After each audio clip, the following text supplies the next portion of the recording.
9 o'clock on Thursday morning. So I'm going to drive north now, about 20 minutes to the wind farm area. That's one of the Northern Link ferries, which is goes to Aberdeen every day. So basically night time it sails. I think they leave like 6 o'clock and they arrive here in the morning, 6-7 o'clock in the morning. So they just go overnight. I don't know if there's a daytime sailing as well, I'm not sure. But that's in now anyway. That would have unloaded this morning.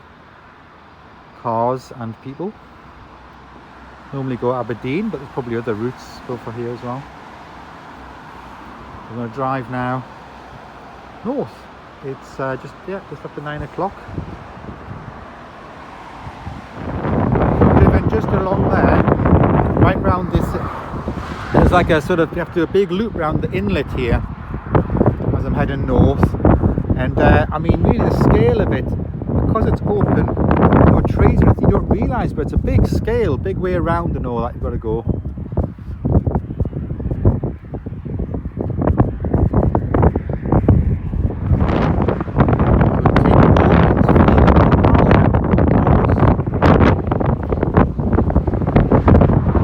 Just showing you some views.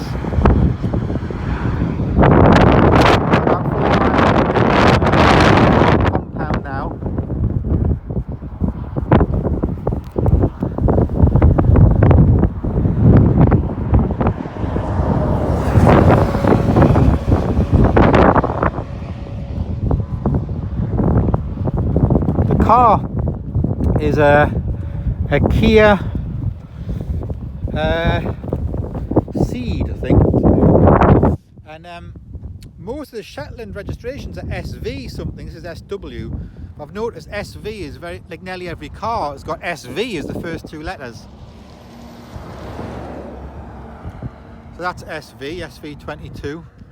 Nearly all SVs on the registration.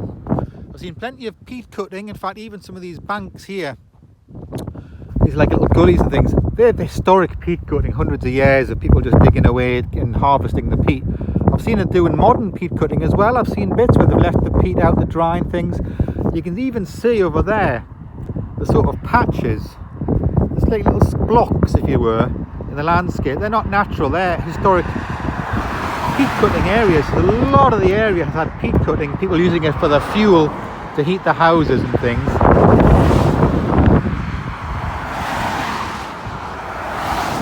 Right, I'm going to head on now. It's about 20 past 9, I think.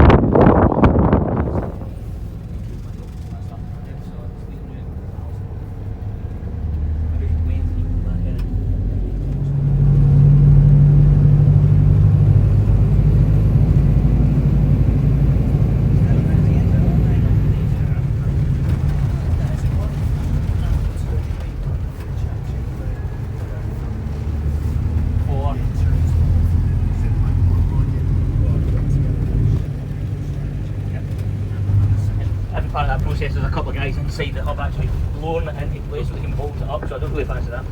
But just as we passed K51, there was also not built, which is over here, which is the point of interest, and that's where we're going to stop.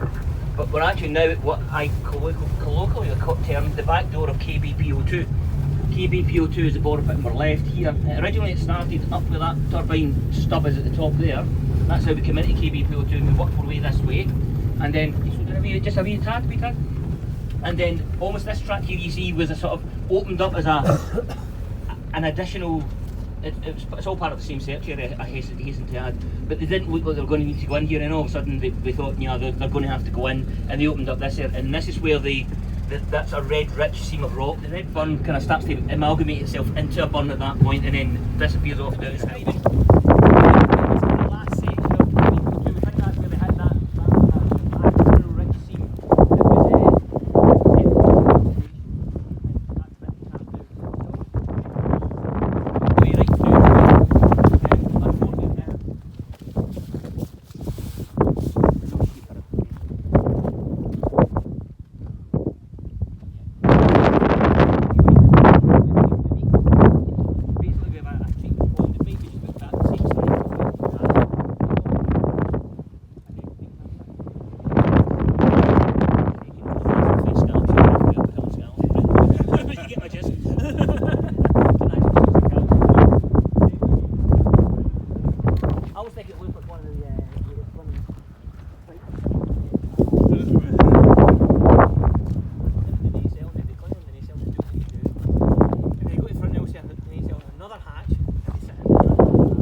in it, as long as some sort of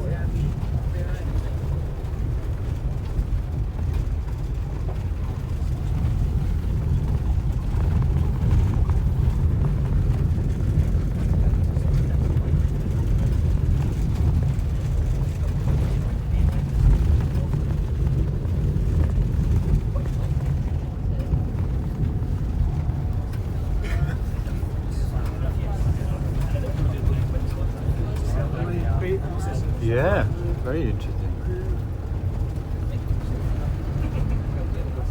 If things are starting to change and we go above that, then that starts to ring the alarm bells.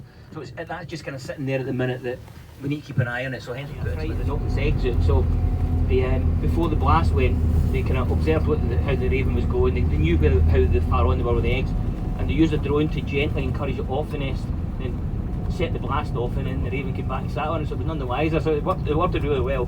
But was doing the this one here. the rain project started, so I did get trouble.